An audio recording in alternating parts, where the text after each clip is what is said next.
Kasi nga, ginayuma mo. Ala, di totoo pala na may kayo ngayong pink na kandila. Teka, ano naman yung pink na kandila na yan? Sir, kasi si Diretto nagtirik po yan ng pink na kandila para magka-jowa. Siguro sinabayan ng orasyon yung tirik na kandila. Oo nga. Ang tindi ng tama ng gayuma. Hindi ko po siya ginayuma. Sige po, dalhin na natin sa ospital ulit.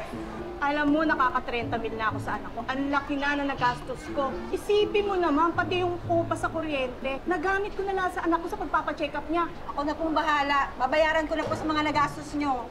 Ano po? Tere, hayaan mo na ako makapag-usap dyan. Mrs.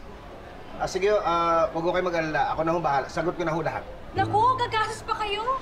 Sa probinsya namin, sinasabuyan lang ng asin yung mga taong ginagayuma. Ay, talaga ba? Tignan nyo ho, sabuyin nyo ng asin.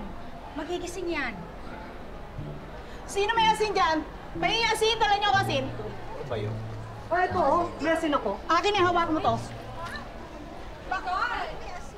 Sandali, dahan-dahan.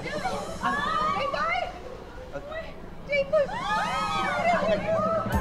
Baka naman, teka.